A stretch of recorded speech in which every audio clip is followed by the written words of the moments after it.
Good afternoon and welcome back to the video lecture series for ECE-340.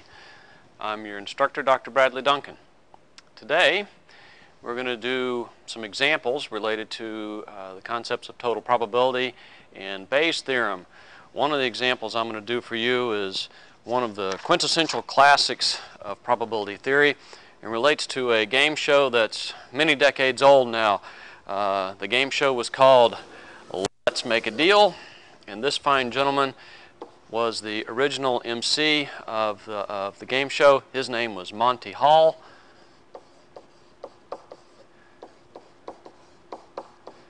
And we are going to solve what is commonly referred to as either the Let's Make a Deal problem or the Monte Hall problem.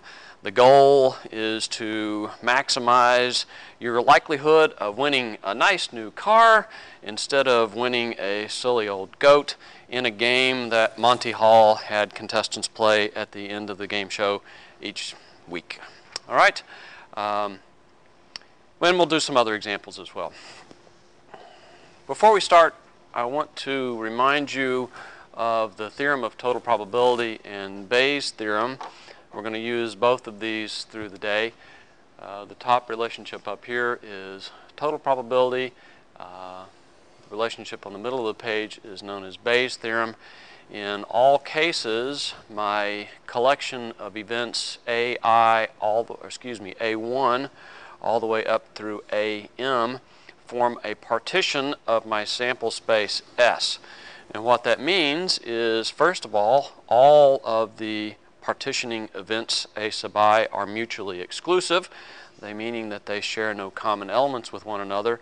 And secondly, the collective union of the partitioning events equals the sample space. They are mutually exclusive and collectively exhaustive. In these two relationships, event B is just some other event made up of outcomes within the sample space S. All right. If you need to, pause the video at this point. Remind yourself of the mathematical formalism for total probability and for Bayes' theorem. And when you're ready, go ahead and move along in the video, and we'll start our examples. Okay. First example I want to do is the Let's Make a Deal problem, also known as the Monte Hall problem.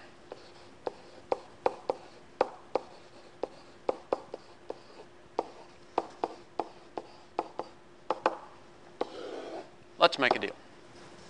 This was the game of chance that was played at the end of each game show, every day, every week.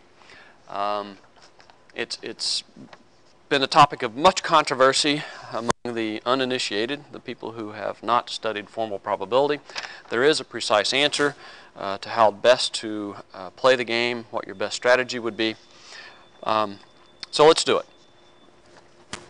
So at the end of the show, Monte Hall selects a contestant, and the contestant is asked to select one of three closed doors or curtains to open. So a contestant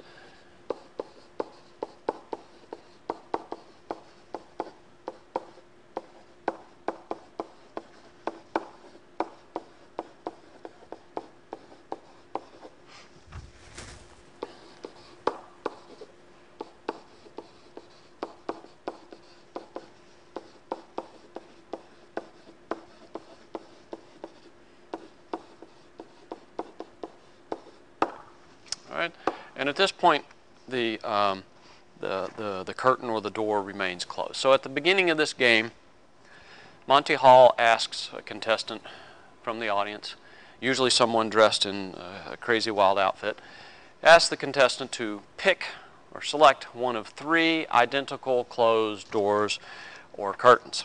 All right? Behind two of the curtains or doors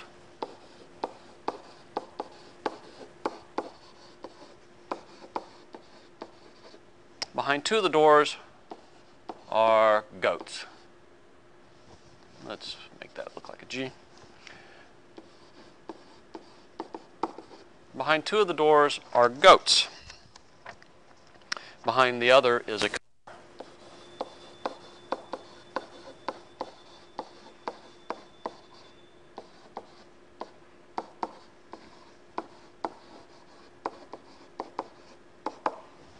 Behind the other one is a nice new car. All right, after the contestant makes his or her initial choice, Monte Hall opens one of the other curtains and reveals a goat.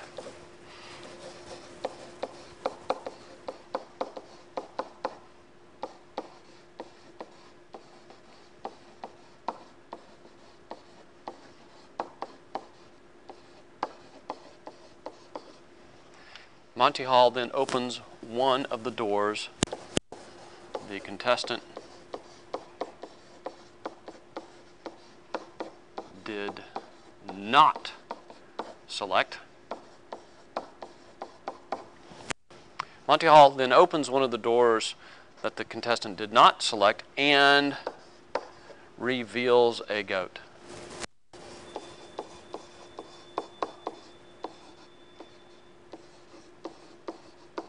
All right, so the contestant is asked to pick a door or a curtain, and we know that behind two of the doors or curtains are goats, and behind the other door is a new car. Monte Hall then picks one of the doors or curtains that the contestant has not selected, opens it, and reveals a goat. He never, ever, ever in the history of this game show revealed the car at this point. Never, ever, ever revealed the car.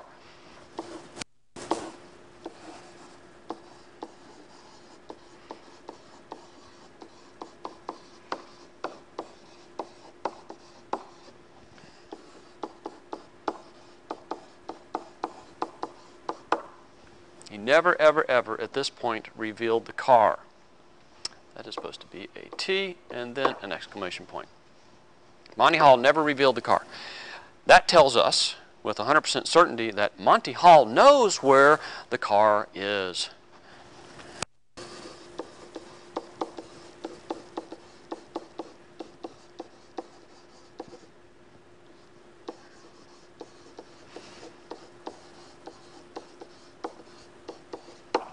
All right. The contestant is now allowed to change his or her mind. Remember, at the beginning of the game, the contestant was asked to select a door behind which they think the car sits. At this point in the game, after Monte Hall has opened a different door to reveal a goat, the contestant is allowed to switch or stick.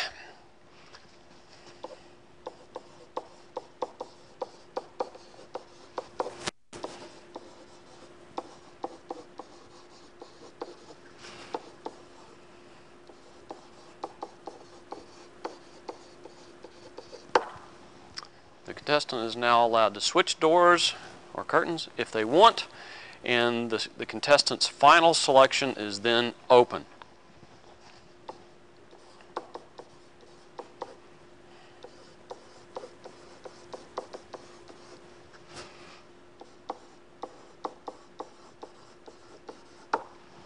All right. After Monte Hall opens one of the curtains to reveal a goat, the contestant is allowed to switch or stick with their original selection, and whatever the final selection is, that door is opened, and your goal is to come up with a strategy to maximize your likelihood of winning the car.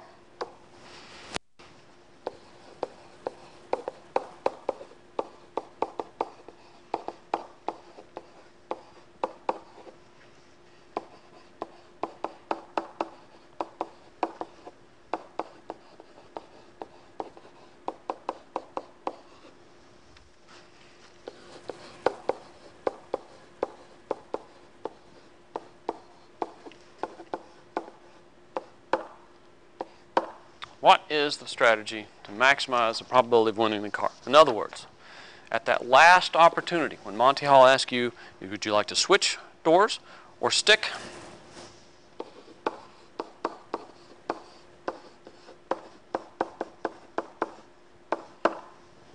That's the question. Should you switch when given the opportunity, or should you stick with your original selection?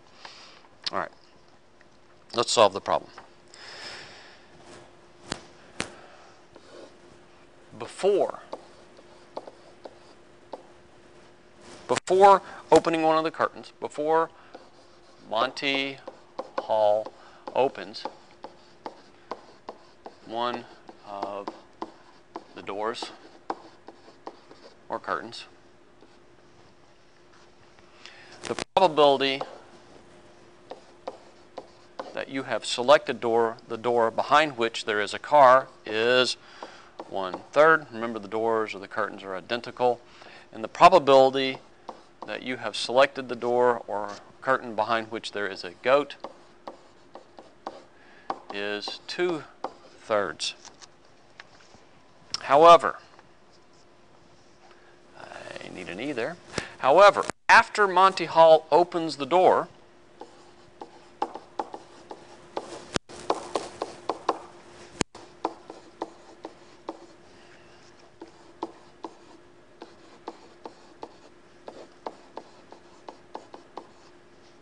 after Monte Hall opens one of the doors or curtains, we have more information.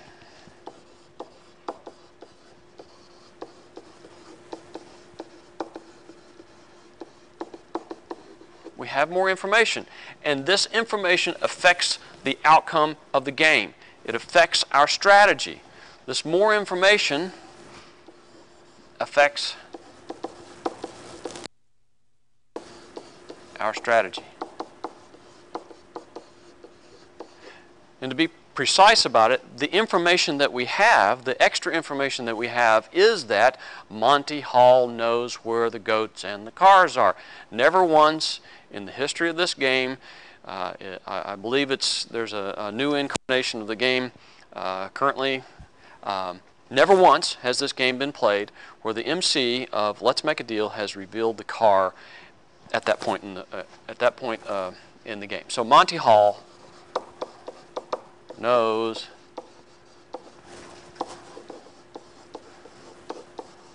where the car is. That is very important information. We know that he knows. All right. Now I'll start doing some math.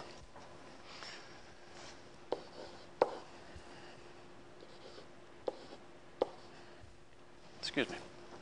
Let me try that again.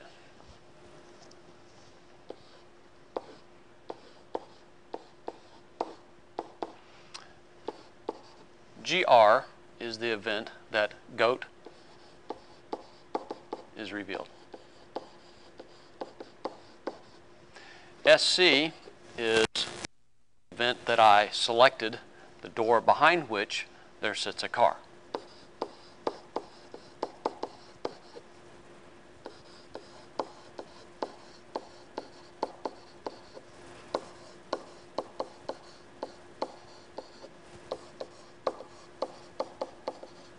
Alright, SC, select car, GR, goat revealed. The probability, this relationship up here is the probability that the curtain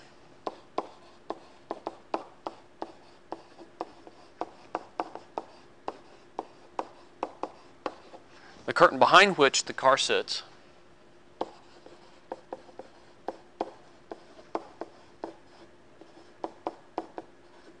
was selected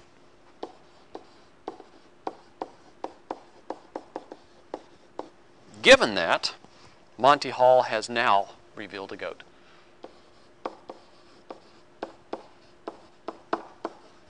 MH Monte Hall revealed a goat. I want to calculate this probability. I want to calculate the probability that the curtain behind which the car sits was initially selected by me, given that Monte Hall subsequently revealed a goat. All right. Let me define one more event.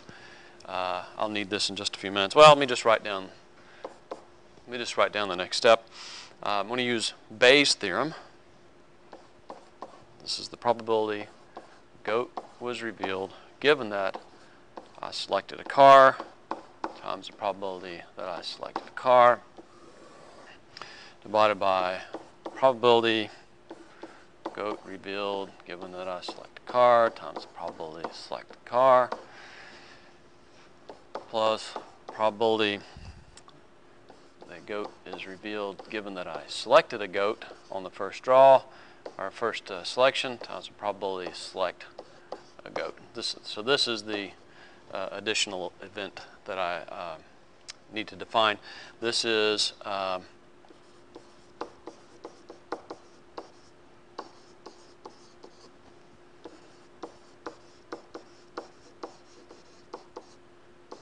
behind which a goat sits. Okay? This is all Bayes' theorem.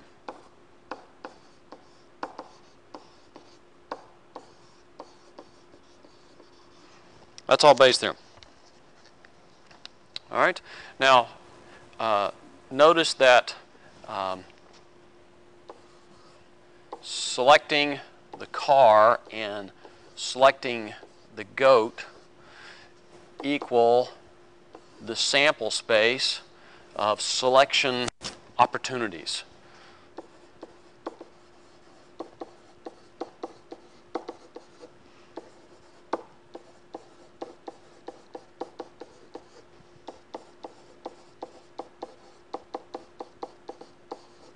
All right? S is the sample space of selection possibilities, rather, and on my first selection, I either picked a curtain behind which sits a car, I selected the car, or I picked a curtain behind which selects a goat, I selected a goat. All right? It's either a goat or a car.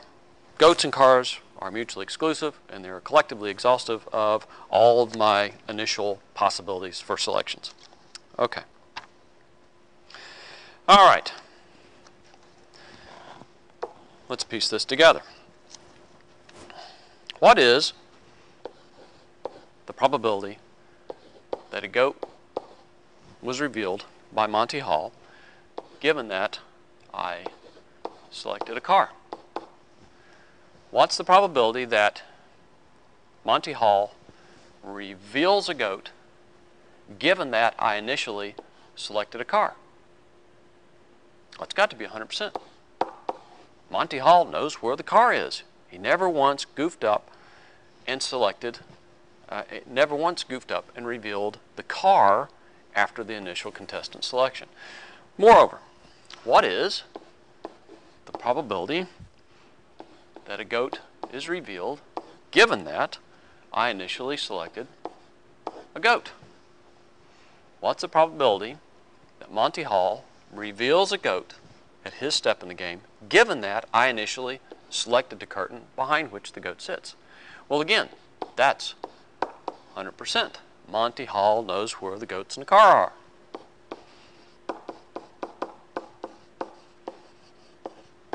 That's the additional information that I have.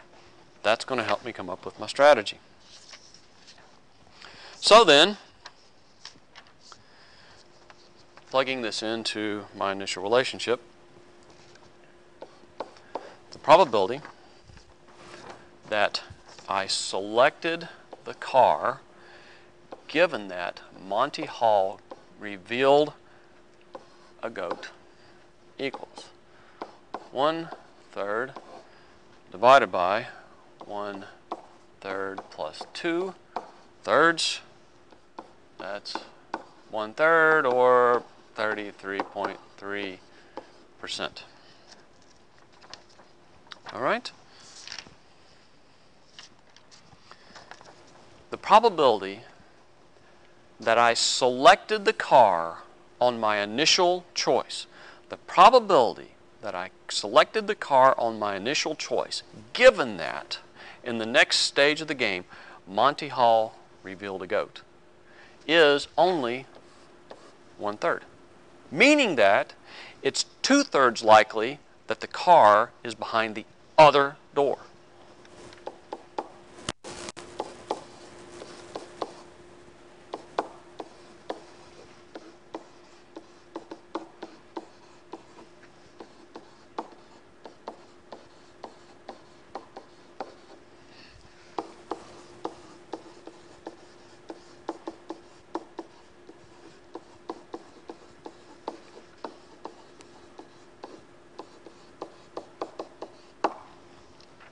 All right?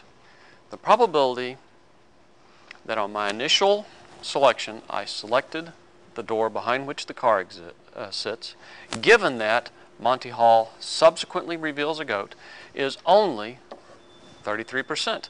Therefore means it's 2/3 likely that the car is sitting behind the remaining closed door.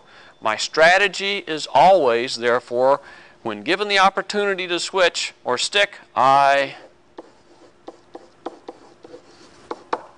always. That doesn't mean that I'm always going to win the car. It just maximizes my likelihood of doing so. If I switch when given the opportunity by Monte Hall, I have 2/3 chance of winning. The answer, proven rigorously using Bayes' theorem, is switch. Always switch. All right.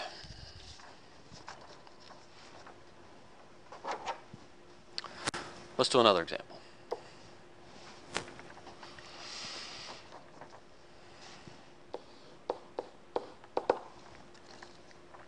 I've got a company that makes a single product at 3 different plants.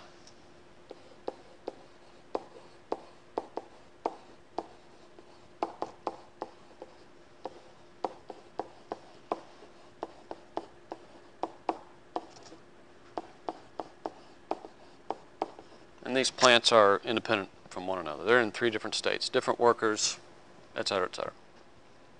All right, plant 1.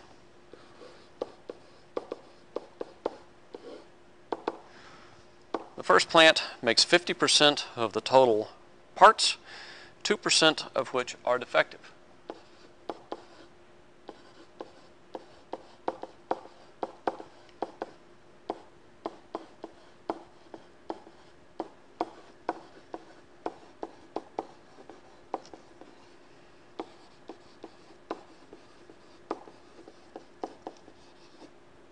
All right.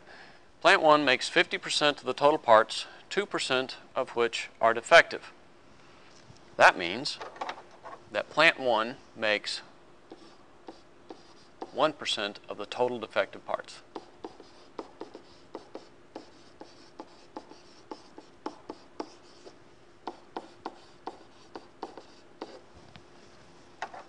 All right. Plant 2. Plant 2 makes 30% of the total parts, 5% of which are defective.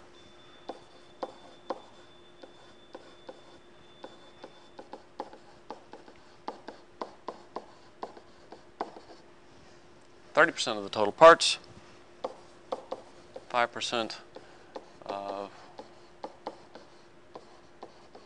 are defective. And this means that plant 2 makes 1.5%.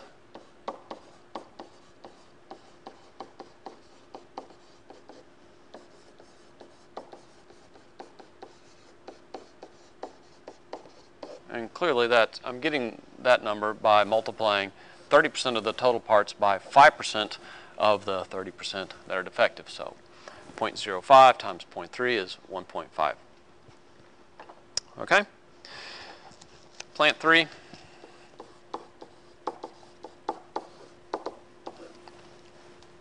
Plant 3 makes 20% of total parts.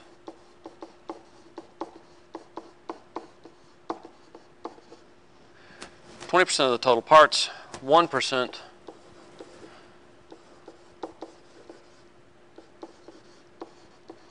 1% of which are defective.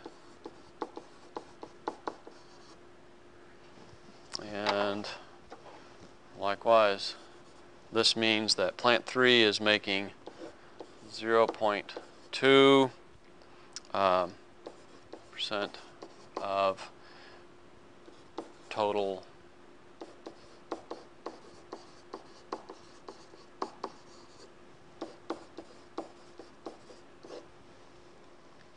.2% of the defective parts. Okay. So the first question we want to ask is, what is the probability The parts are shipped out to various retail locations for sale, and only the company name is listed on the part. The plant numbers are not indicated on the packaging. So parts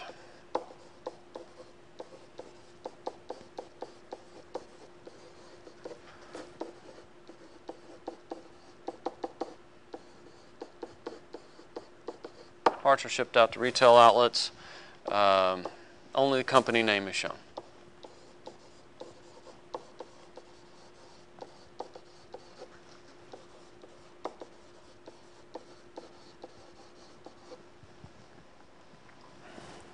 Okay? All right.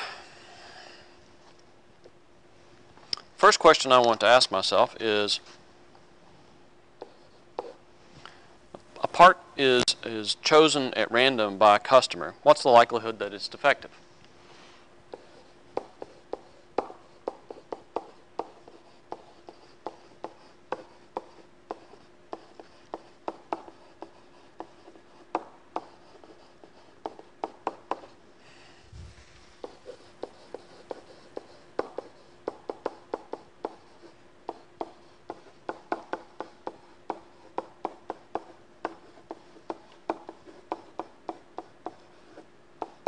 What's the probability that it's defective? Well, that's a statement of total probability. Total probability looks something like this.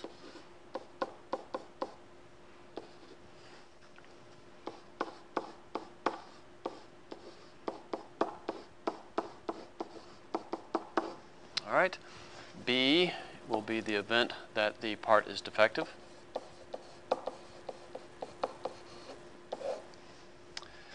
And A sub I is the event that the part was made at plant I, where I is 1, 2, or 3. That's a statement of total probability. So the probability of my customer picking a part that just happens to be defective is 0.02 times 0.5 plus 0.05 times 0.3 plus 0.01, that's a point right there, times 0.2. All right. Half the parts are made at plant 1, 2% of which are defective. 30% of the parts are made at plant 2, 5% of which are defective. 20% of the parts are made at plant 3, 1% of which are defective. This is 0.01 or 1%, 0.015, 1.5%, and 0.002.2% of the 0.2% likely that I'll have a defective part coming from plant 2, 1% likely that I'll have a defective part coming from plant 1, 1.5% from plant 2, 0.2% from plant 3. The total is 2.7%.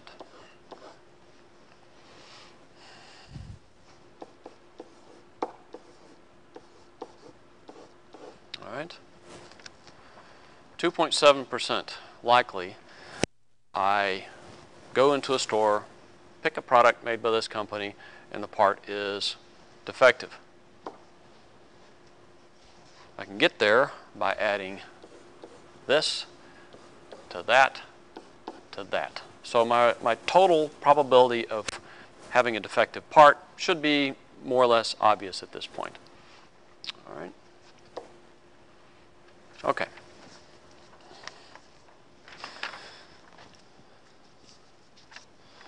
Next question I want to ask for this example is, if the purchased part, if the part that is purchased by the customer is found to be defective, what is the probability that it came from plant 2?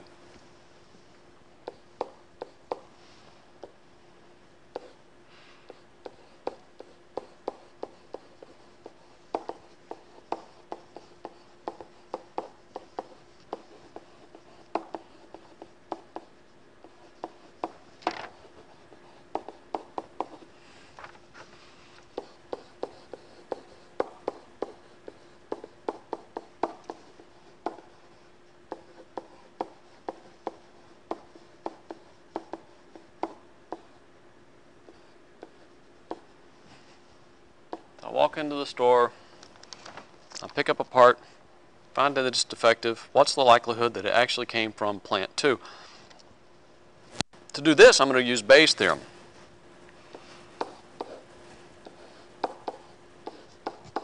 I want to find this. What's the probability that if it's defective, the part was manufactured at plant 2? Use Bayes' theorem.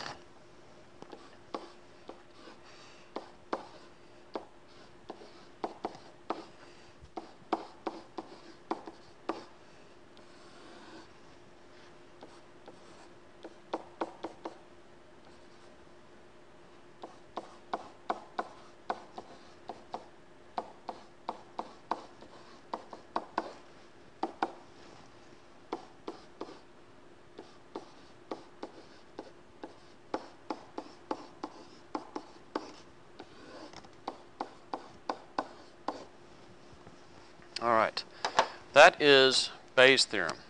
And I haven't pointed this out, I don't believe, prior to this. But notice that in the denominator of Bayes' theorem, we always have total probability. Probability that my part is defective is found through this relationship, which is total probability. The denominator of Bayes' theorem is always a total probability relationship. So we can now plug this in. 0.05 times 0.3. 30% of the parts come from plant 2, 5% of which are defective. And the total probability of a defective part is 0.027. And that works out to be 0.556 or 55.6%. 55% likely, slightly over 50% likely that the part came from plant 2 if I discover it to be defective. Well, you'll notice that plant 2 creates the most defective parts. All right. In fact, if you add up the defective parts from part 1 and from plant 1 and plant 3, I only get 1.2%. So it's a little bit more than 50% likely that my defective parts will indeed come from plant 2. Okay? And if you wanted, you could do similar calculations to determine the probabilities that a defective part came from plant 1 or plant 3. Let's do one last example for the day. This is an important example. What we've got is a digital communication link.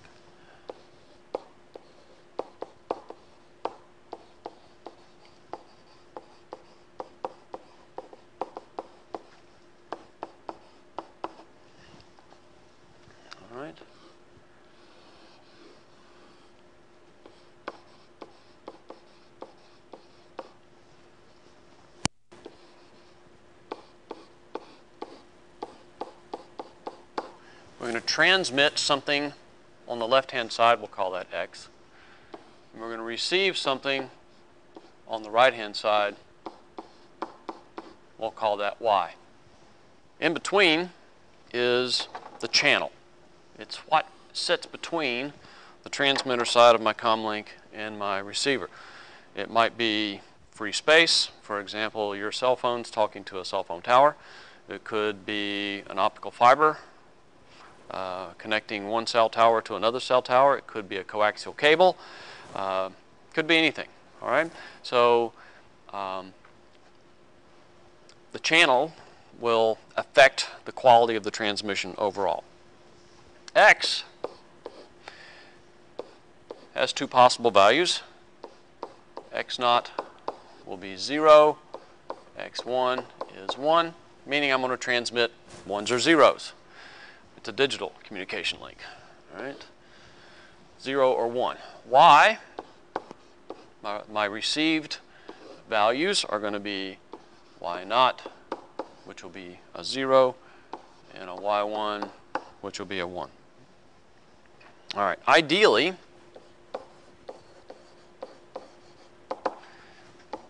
if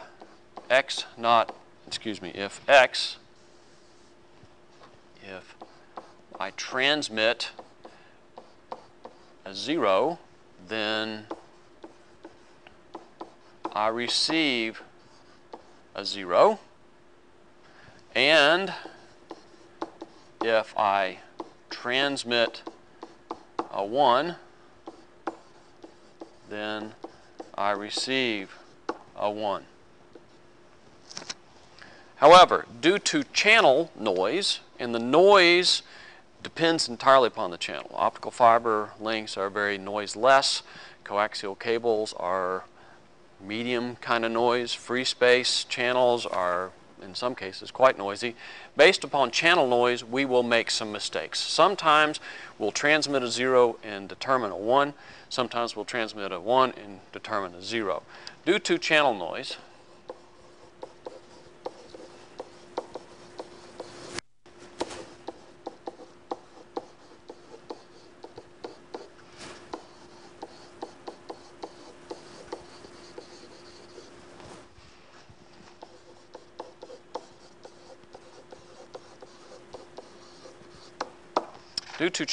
we'll make some errors at the receiver from time to time.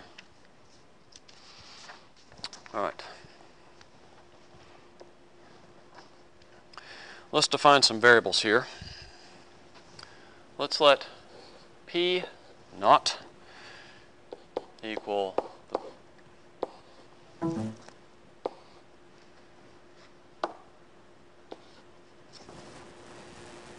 P naught equal the probability that I receive a 1 given that I transmit a 0.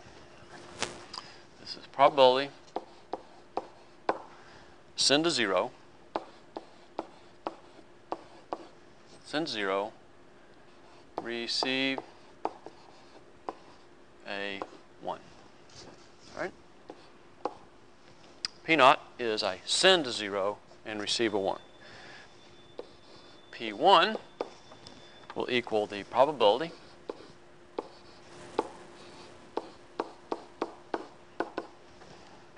this is going to be the probability that I send a 1 and receive a 0. We want P0 and P1 to be small because these represent errors.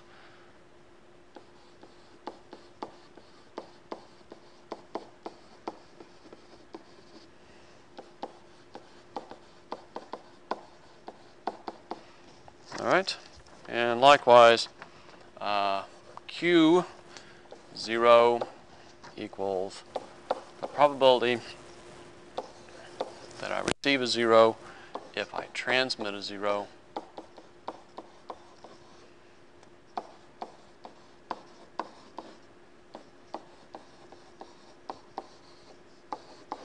It's probability that I send a 0 and actually receive a 0, and Q1 equals probability Y if X1. That's the probability that I send a 1 and receive a 1. I want Q0 and Q1 to be large.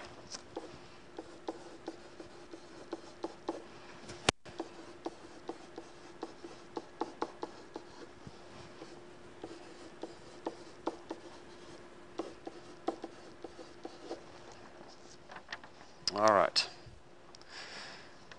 you'll notice that in all cases, P0 plus Q0 equals P1 plus Q1, and that's 100%. In all cases, no matter what, if I transmit a 0, I will receive a 0 or a 1. If I transmit a 1, I will receive a 0 or a 1. It's a digital communication link. I can only send 1s and 0s, and I can only receive 1s and 0s. Therefore, P0 plus Q0 equals P1 plus Q1. In both cases, that equals exactly 100%. All right. Now, on the transmitter side,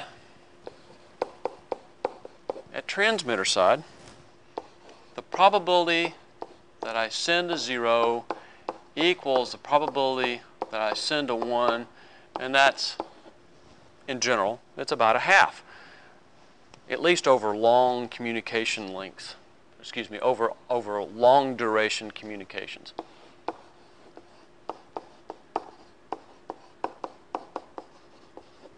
In other words, if I just observe the bits, the 1s and the 0s coming out of the back end of a computer that's part of a digital communication link, half the time I'm going to send 1s and half the time I'm going to send 0s. So the probability of transmitting a 0,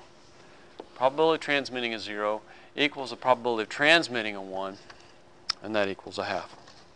And I'm going to assume now, so that I can solve the problem, I'm going to assume that P0 equals 0.1 and P1 equals 0.2. All right. P0 and P1.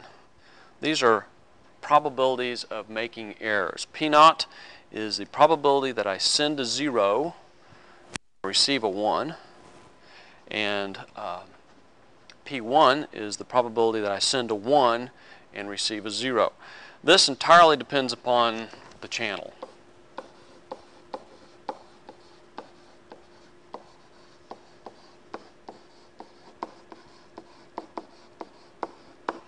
These probabilities can be calculated precisely if we fully investigate and understand the channel. That's a topic for a later, far more advanced course. You may run into this when you take a communication theory course, and you may run into it if you take some graduate courses in fiber optics or radio theory or radio propagation. We're not going to get into calculating these probabilities now. We're just going to use them. All right. So let's make a couple of calculations. What I want to find is the probability of receiving a 0 and the probability of receiving a 1. All right? I know that I'm, on average, going to transmit 1s and 0s each about 50% of the time. What's the likelihood of receiving 0s and 1s on the receiver end? To do that, I need to find Q0 and Q1. Q0 is probability of receiving a 0 if I transmit a 0, and that's going to be 1 minus P0, and that is 0.9. And likewise, Q1 equals probability of Y1,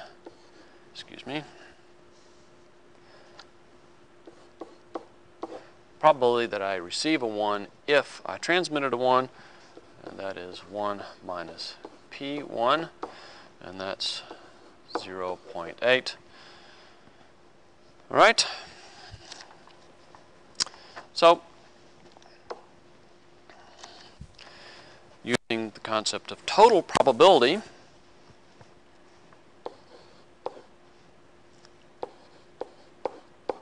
I get this.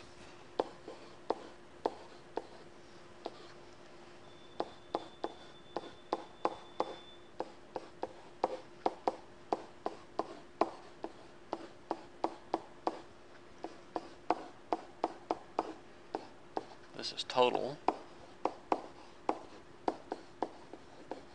That's total probability. And quickly, this is 0.9 times 0.5 plus 0.2 times 0.5, and this works out to be 0.55 or 55%. And likewise, also using total probability, the probability of receiving a 1 is the probability of y1 if I transmit a 0 times the probability of transmitting a 0 plus the probability of receiving 1 if I transmit a 1 times the probability of actually transmitting a 1. Once again, this is a statement of total probability. 0.1 times 0.5 plus 0.8 times 0.5. And this is 0.45 or 45%. All right? All right? These relationships result in probabilities of 1s and 0s that are not 50%. So it's not 50-50 due to channel noise. Again, channel noise can be precisely calculated and predicted based upon a good solid understanding of the channel. That calculation is more advanced than we're going to get access to for this particular course. All right, let's use Bayes' theorem.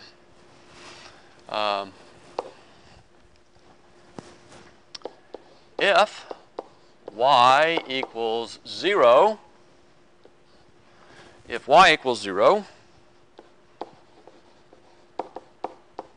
what is the probability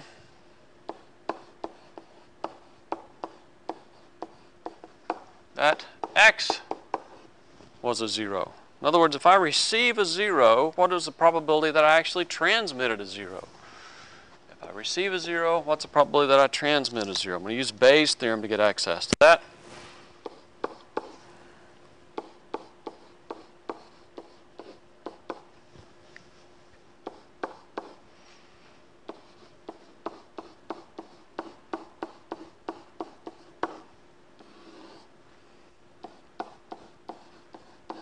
Remember that the denominator of my Bayes' theorem is always total probability. Okay, so this is Bayes' theorem here.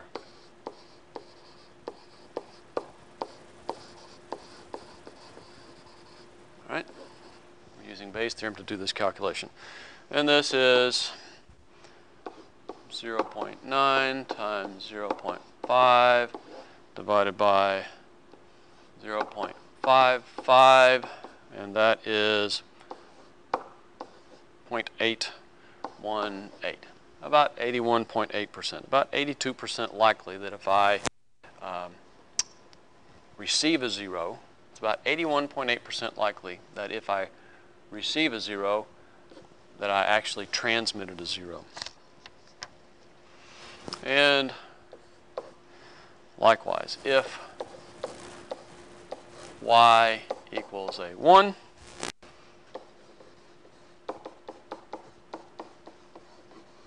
what is the probability that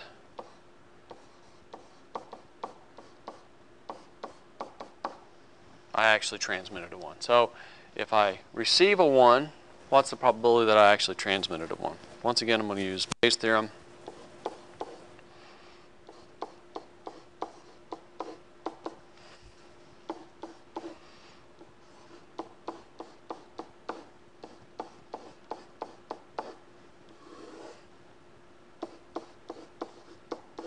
Total probability goes into the denominator. We calculated that on the previous slide. And this is 0.8 times 0.5 divided by 0.45, and that is 0.889. 88.9%. Okay? It's not 100% likely that I will receive, it's not 100% likely that if I claim I receive a 1, it's not 100% likely that I actually transmitted a 1. That's because of channel noise introducing errors into the process.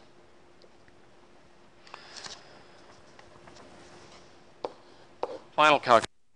What is the total probability of error?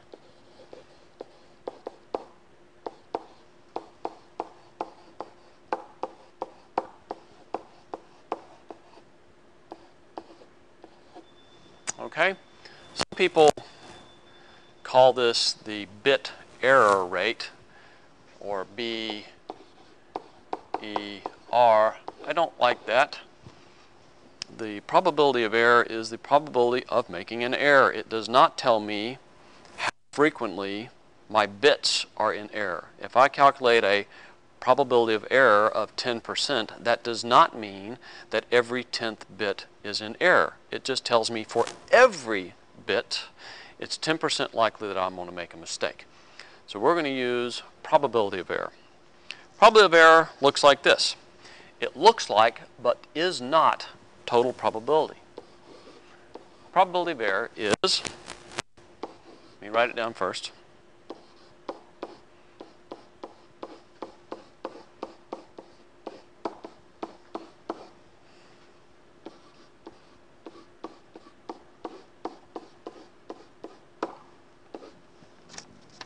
All right. If I transmit a 0 and receive a 1, that's an error. All right? If I transmit a 1 and receive a 0, that is an error. All right? So what I do is I take two conditional probabilities, the probability that I receive a 1 given that I transmitted a 0, and weight that by the probability that I actually transmitted a 0. And add to that, because they're independent of one another, I take the conditional probability that I receive a 0 given that I transmitted a 1 and weight that by the probability that I actually transmitted a 1. Add those two together and I get the probability of making an error overall. It looks like, but is not the same as total probability.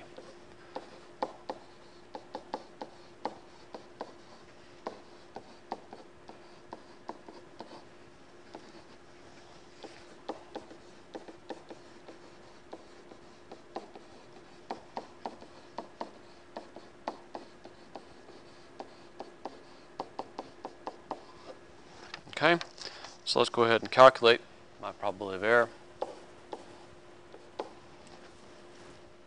That's going to be 0.1 times 0.5 plus 0.2 times 0.5, and that is 0.15 or 15%. So what that means is each bit on the receiver end is 15% likely to be detected in error.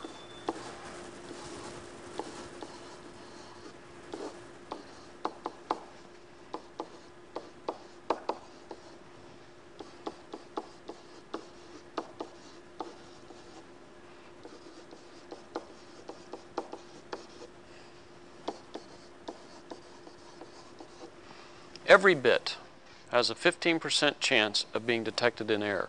If I transmit a 1, it's 15% likely, on average, that I'm going to call it a 0, and vice versa. This does not say that 1 bit out of every 15 is in error.